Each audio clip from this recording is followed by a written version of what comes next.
Good morning, good afternoon. And I don't need to say good evening because Ferenc isn't here yet. I'm not sure if he's coming. But what he did leave us, I have a little blurb. I have a little blurb, Stephen. Okay, I'm Benita, and I'm in Calgary, in Canada. And Stephen? I'm Stephen Eng, based in New York. Cool. And we do this virtual book club where like a bunch of us, it was just kind of like a pandemic experiment where, like it was the fall and I was putting my golf clubs away and wondering what to do. Like, and in the winter when you can't get outside, like reading, of course, reading is my escapism. Even though I don't really read fiction, but I've started to because of this book club. Like, I've been introduced to a lot of good fiction, and I was like the kind of reader that read nonfiction um, since, I don't know, like my 20s or 30s. And I read a lot of fiction when I was young. Like, don't get me wrong.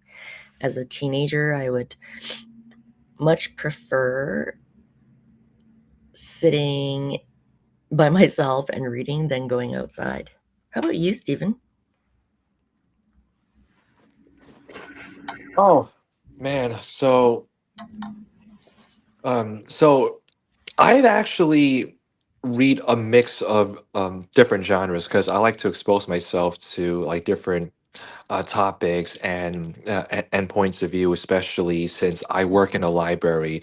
But what um, is pretty fascinating, at least in my opinion, is like how different each person's reading diets can be. So Benita, I know you lean more towards nonfiction and less fiction. For me and a lot of people who work in the library world, read a lot of fiction because fiction is really what draws patrons like into the libraries um and that's what kind of starts conversations with us. No, I'm not to say that Yeah. nonfiction, not to say that nonfiction is bad, but it tends to kind of just sit in the background more, whereas fiction is like the star of the stage. Right. But each I could see that. I could see that because, like, yeah, um, I was gonna say each is like, and I know you would appreciate this, Benita. Each is like its own golf club. You have your drivers and your putters. They're right. not neither is superior to the other. They just serve their own No, unique purpose. right. Totally. Great analogy, Stephen. One that works for me. Anyway. Exactly. That's why I said it. It is that time of the year. Yeah. Um, in when book club first started, I said every single week I'm gonna show up, and like it's totally optional for everybody else, right?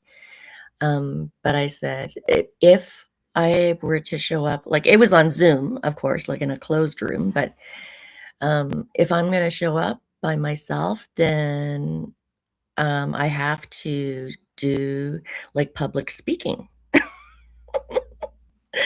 So it was kind of like a test to myself, right? And it's never happened before. And if it was just me and one other person that showed up, I would just get to know the other person better. So I'm glad I'm getting to know you better, Stephen. You too, Benita, and I have a very similar reason for showing up today. Is Um, that right? yeah, because I'm not that used to like a public speaking as much as it may surprise you.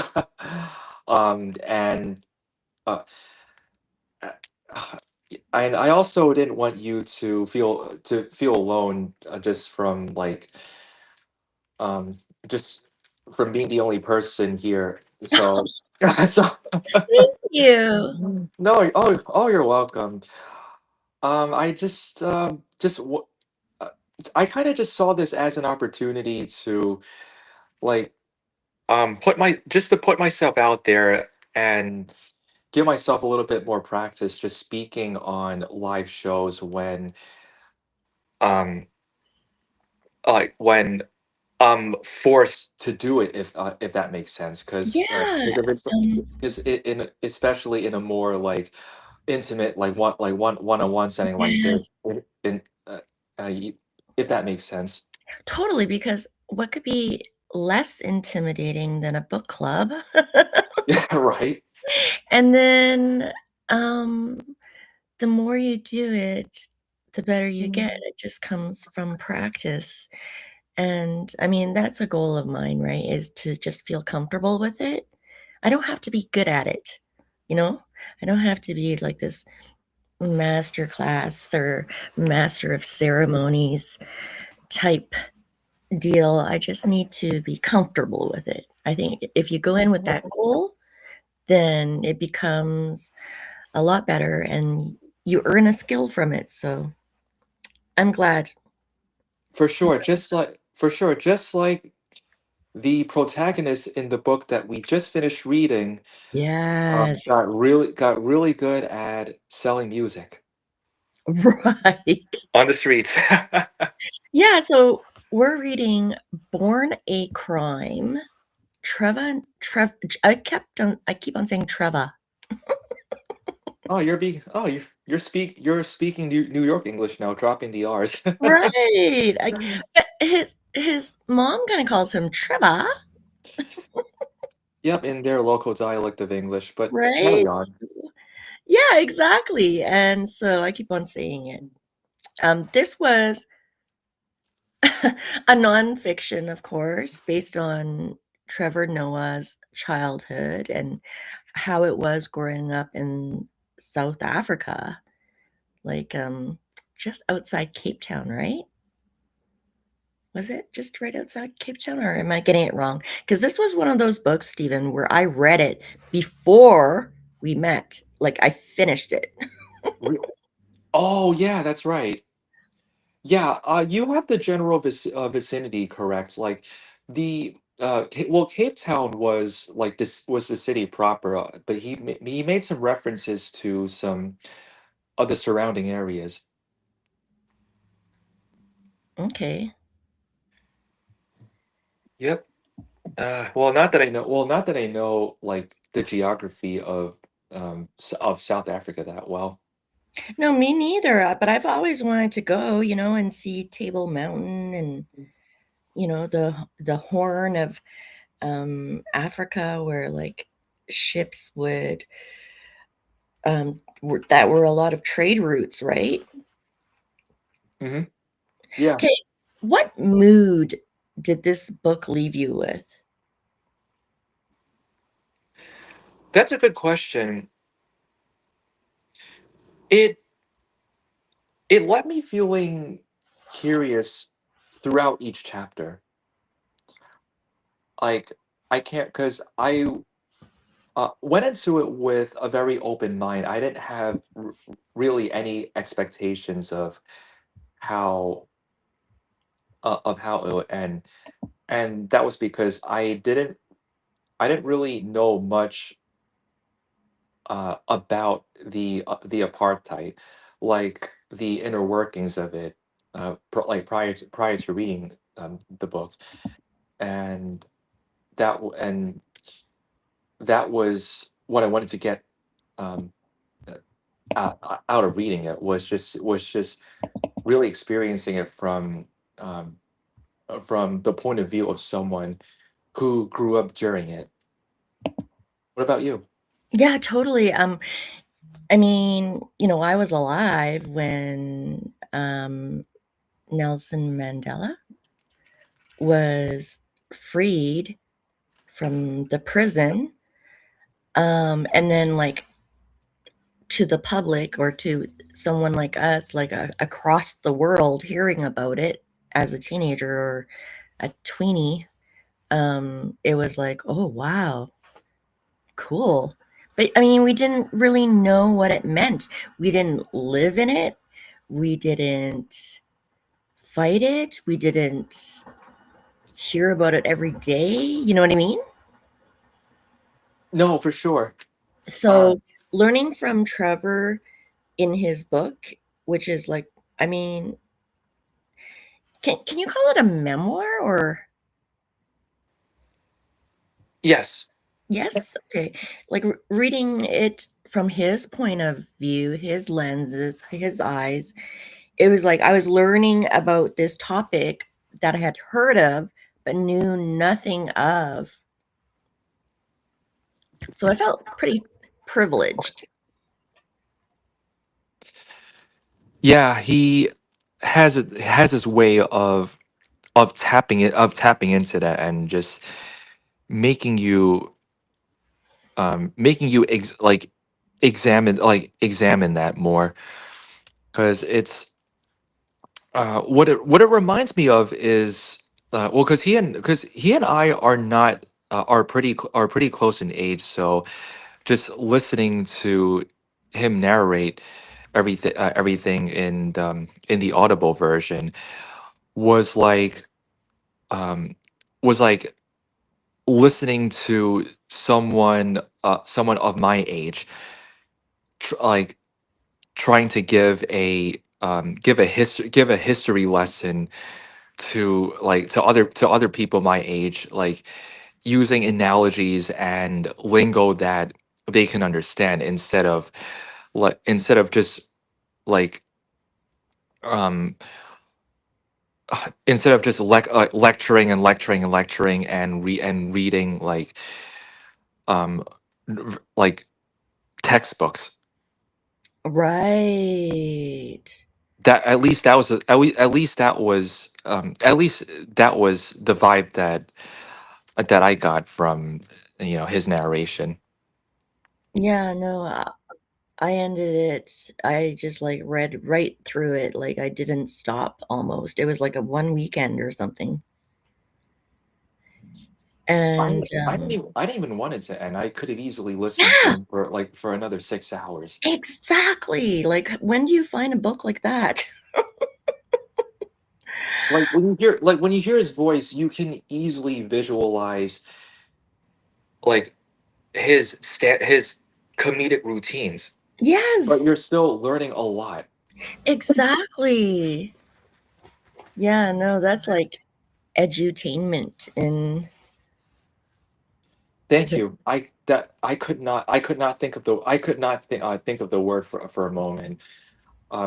Thank you for the assist, Benita. yeah, no, it's not my word. I didn't coin it, but I think I first started hearing it by Robert Berry, which is like one of the OGs of the virtual book club. Uh, Yeah. yeah. Okay, so Ferenc has some of these quotes. Yeah. Said he was on a call, but he would drop in, but I don't know if he will or not. Okay. So I'm going to start the little notes that he took. And I love it when the book club comes with like little notes because then it's not improv, right? We have like a structure. And so the first one is that he found in Trevor Noah's book was a knowledgeable man is a free man, or at least a man who longs for freedom. And That's a his little, powerful one. yeah, his little note on it was like, because in the book, Trevor, he like, it was so much about his education and how he was getting it and where he was getting it. and, like becoming something and finding his way.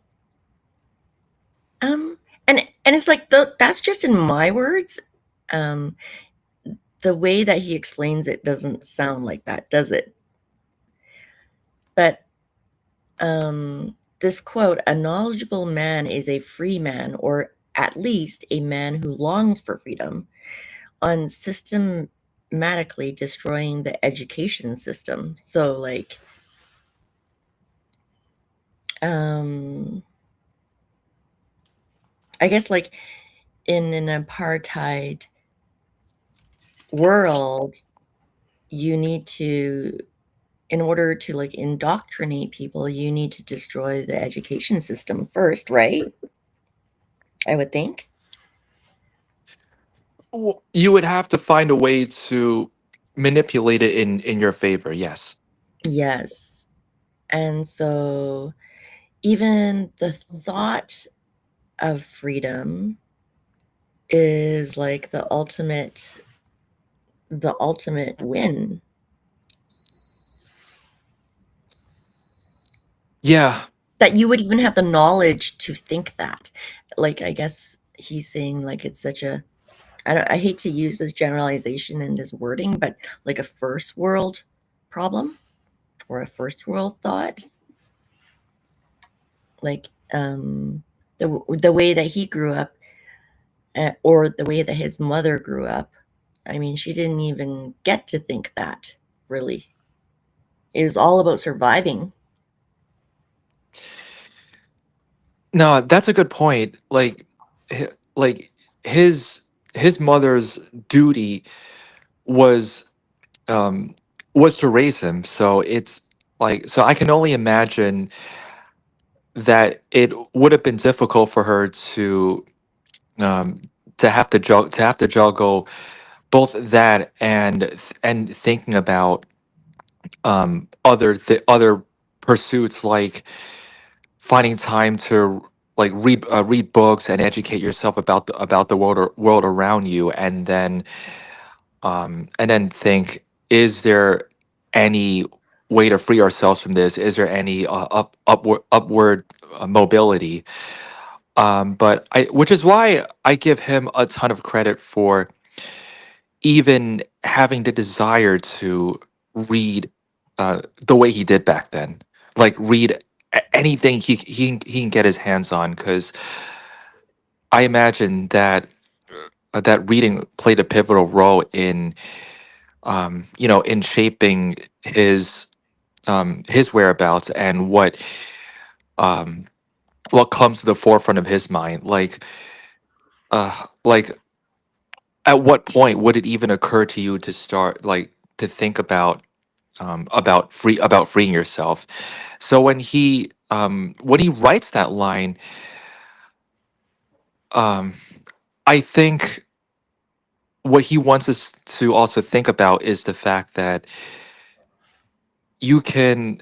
when you're oppressed, you could have a lot of your rights taken away from you, but your desire to to learn is less likely to be taken away.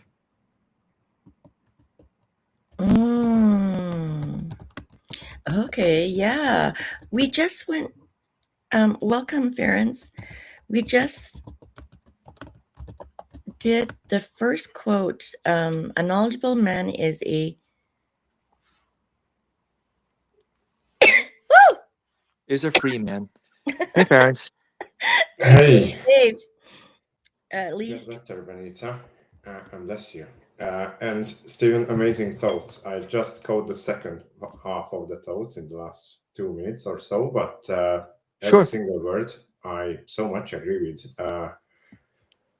So yes, what I found when I was reading the book, that it's been probably 20 years since it happened to him, right?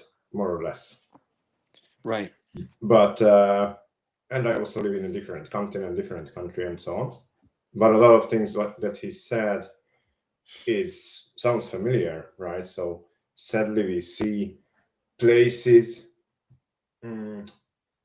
where not everyone is incentivized to allow people to learn and develop them, right? And yeah, he perfectly expresses that. The more knowledge you have and the more awareness you have, the more dangerous could you be perceived in the eyes of someone. Yeah. Yeah, because it's like nobody can take away your desire for information, your desire to learn new things. It is true, yes.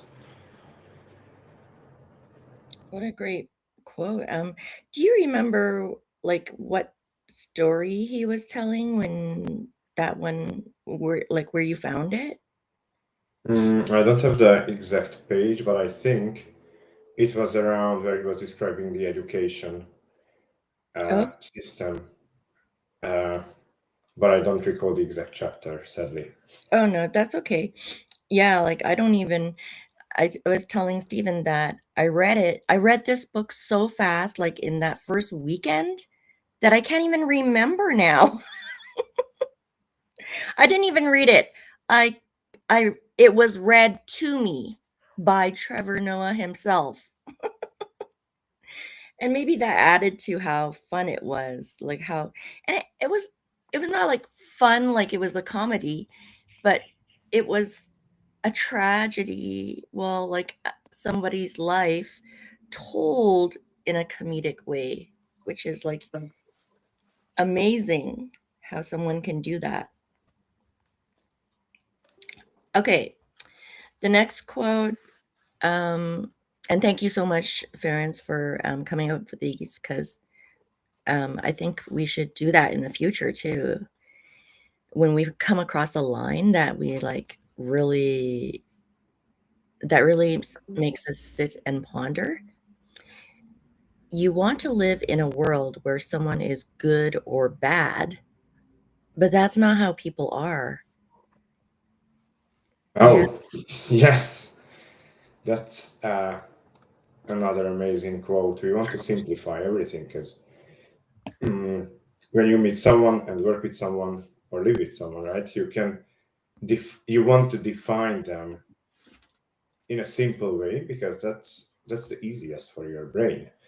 And your brains want to have stuff easy by default. So you will put people in one bucket easily based on something. And then they might fit or might not fit there, or they might fit into that bucket to 10%, but to another 20 buckets as well, based on their different attributes in different times. And I also found that because of the circumstances which surrounded him, and also because of his innate ability to analyze people, he spent a lot of time just exploring how people think, what could be sitting in their head. In a lot of in the book, you have all those background stories, and he speaks about his parents, and a lot of times he adds some notes on how things could have been or were from their perspective, and then he explains how it was from his perspective, right? So he knows that not everything he sees is just that. Everything is more complex than that. Right. And I think that skill of analyzing people, by the way, and their motives and how they function also helped him doing the amazing comedies what he's doing today, right? Because if you Right.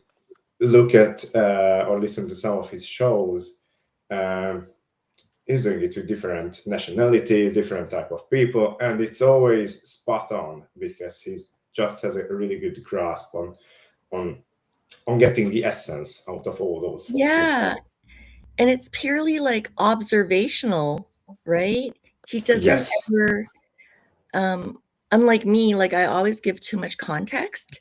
Unlike me, he just like says it in one sentence. And it's just an observation, but it's hilarious. Yeah, Yes. he just delivers he delivers the facts without the fluff, and he doesn't tell you what to think. Right. Yes. And in doing so, he doesn't insult the reader.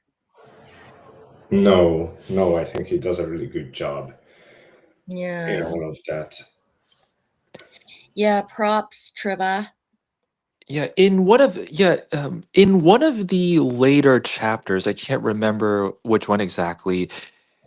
He talks he talks about the crimes, like the crime there in South Africa, like because people that he was close with were either involved in it, or they knew someone who was involved, or they were in some way like connected with that whole underworld.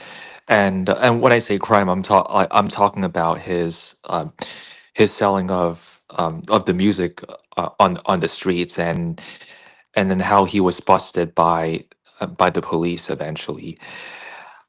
Um, there was a passage where he was discussing that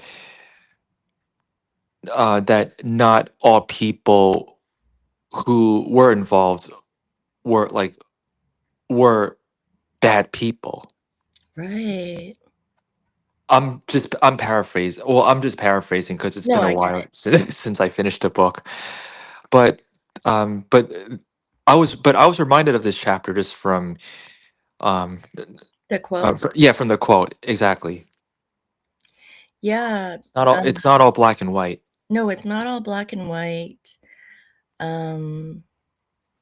And as I'm part of me thought of like when we're children and we're reading like the crap that we read, like like princess stories and like like all the cartoons we ever watched, there was always a good guy and a bad guy.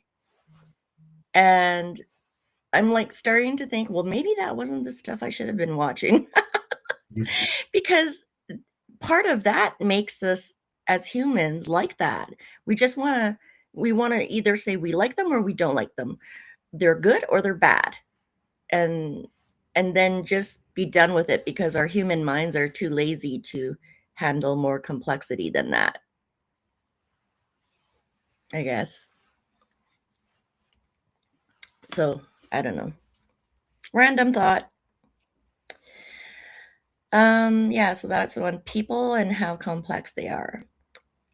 The next quote is, I don't regret anything I have ever done in life, any choice that I've made, but I'm consumed with regret for the things I didn't do, the choices I didn't make, the things I didn't say. And it's like, wow. Yes, that's deep.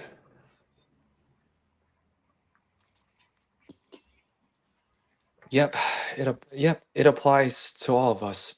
All of us. And I'm kind of like, I'm stalled. I have like decision fatigue all the time lately. And it's like I can't decide on anything because it's just like, please don't make me make any more decisions. But I remind myself that, so thanks for sharing that quote. I remind myself that I'm not going to regret any of the decisions I make. I just need to make them and then go forward. Yes, a lot of times not deciding is also a decision, right? But it's in most cases a bad decision because It'll give you stress. yes, and at the end, there's whatever happens if you decide not to make a decision, then the consequences and all the things that will happen without you doing anything. But that doesn't allow you to own your choices and your decisions, and therefore the consequences as well, right? Because sometimes we make decisions that are amazing and sometimes less so. But even when the latter, we ideally, we want to get to a point where we look back and say, okay, this one didn't go as well as we planned, right? So, but it was me. And it is important to own it, right? To decide that it's not, you are not the victim of the circumstances or whatever, of the time, or take accountability. anything. Yeah. It is what you did or didn't do that led you where you are. And then at least you can own it and decide, yes, this is where I messed it up. This is what I'm going to do better. And all the things on the regrets and not doing things that he wanted to do. This comes up in many other books as well. Oh, totally. This quote is made famous by, I can't remember who it was. Well, like one of the philosophers, I think, right? Could be. Yeah, I think so, but I can't Google it up quickly.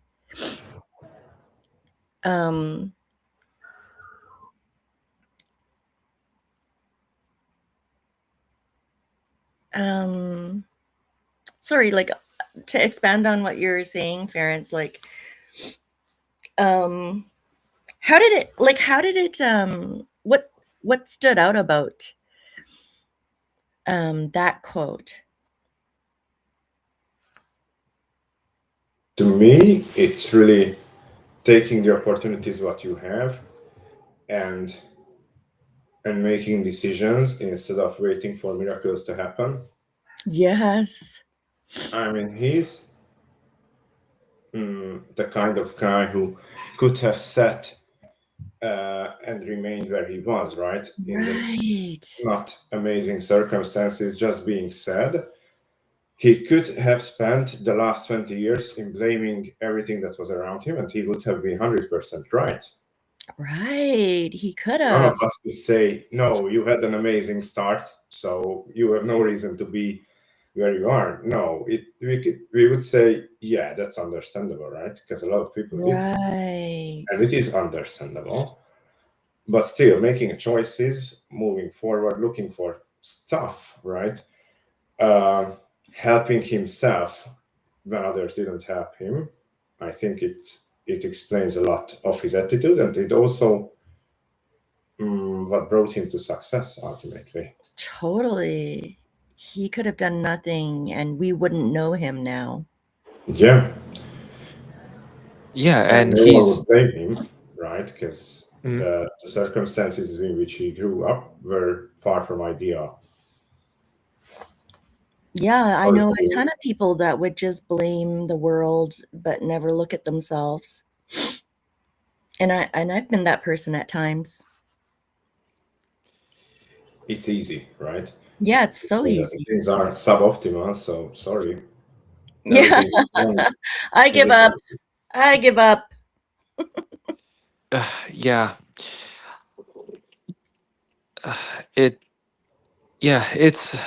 Well, it's not easy, and at the same time though, like you would feel regret from whether you took an action and made a mistake and it didn't turn out so well as you expected. But you would also feel equally as regretful, if not more regretful, if you didn't take any action at all. Totally. Because you would have been like, what if? The pain of what ifs or what could have beens is it has a very unique sting to it that isn't I don't know that I have the right words to describe it, but it's yeah, I think you did it well. It's a very unique sting. Thank you, guys. It's funny because it's like that's exactly how it feels. Okay, so like on the discussion points, I mean, many of those tie back to the quotes that we Oh yeah, this true, time. right? Oh, sorry. I like totally I sent No, this. it's fine. I formatted my notes in a way that it made sense when it was in my head. Right.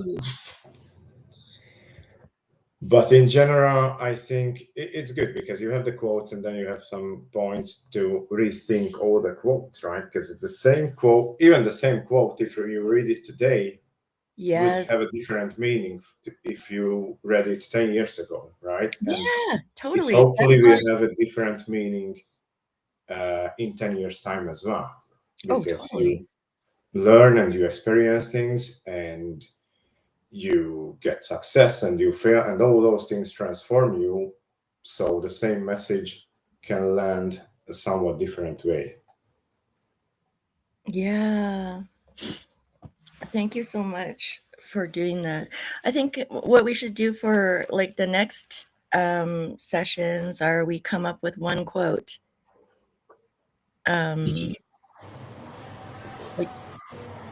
you know, so we don't have to. Some of us will not come up with one, but we come up with one at least so that we can like bring it to the group and then discuss on it and what it means.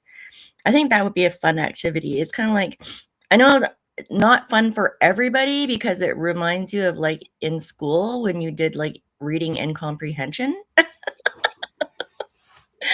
But that's fun for me. I don't know about you guys, but No, I keep collecting No. quotes for myself as well. Every time I read a book, I take notes of the quotes that stand out to me. Mhm. Yeah, and I like quotes that have multiple interpretations. Yes. Yes. Double entendre.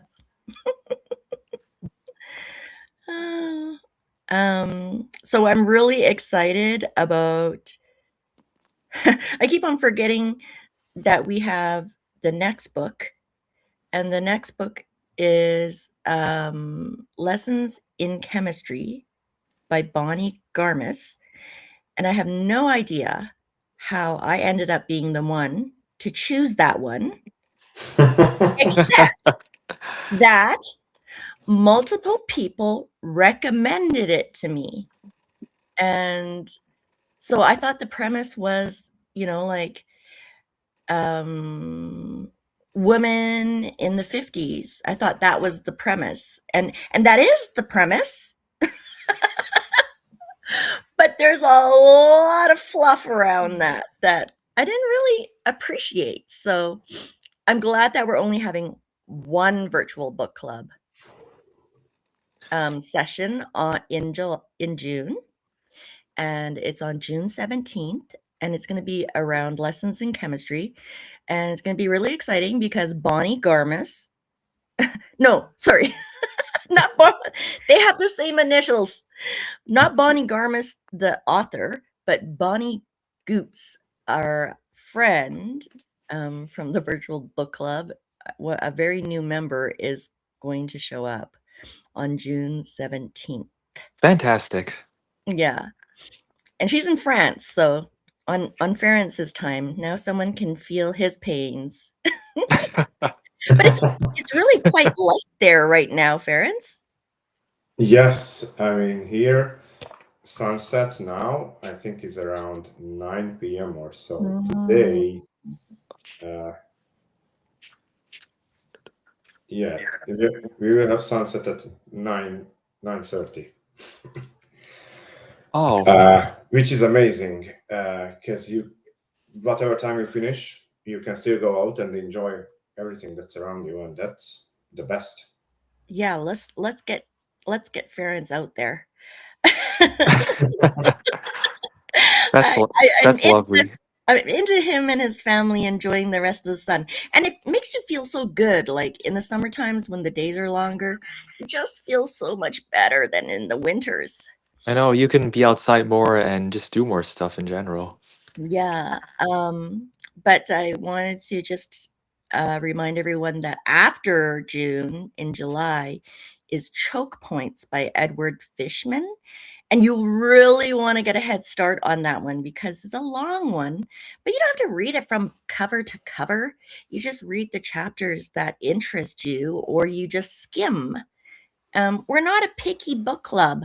We're not going to be anal because you didn't read the whole book. We're not going to be anal because you didn't show up. We're not going to be upset if you had a meeting, if you had work. Good for you. You know, it's a very casual book club, and I really enjoy it. And I thank you guys for coming. And oh, there was this closing line that ChatGPT gave me. I thought it was awesome. Let me just try to remember. It was like books don't give us all the answers, but they sharpen the questions that we ask. I was like, wow, I like that. So I'm trying to come up with like a closing line every time too. I love that because it's so accurate. Do you have any closing lines? Me? Anyone? No, honestly, really good book, amazing thoughts, a lot of good parallels with other books, seemingly random ones. Just when I was reading through Born a Crime Again, I was reading one of Bruce Lee's books, and fantastic. So how they both different time, different environment, but a lot of things on how they view life and opportunities very similar. So, and it also tied back to our previous read, The Laws of Human Nature, on how we analyze personalities and how no one is just black or white or this kind of personality or good or bad, right? It's always a mix of something. So yeah, fantastic book. It's also something you might want to reread from time to time. At least the opening at the beginning of each chapter. So yeah, really good book and good choice. And also 100 different discussions can start from the book, which is always nice. Totally. Agreed. I don't have any specific closing lines. All I could say is terrific book. It reminds me of like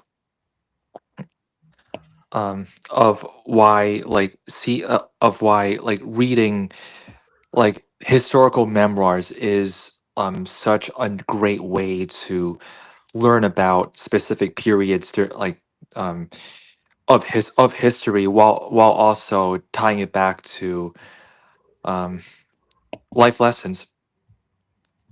Totally. Love it. Totally. We all recommend this book. I don't think I heard a bad thing about it. It was not put downable.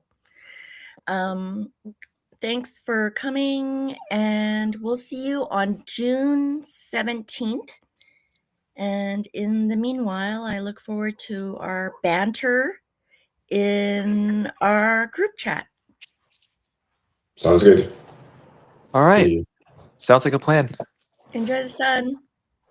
Thanks. Cheers.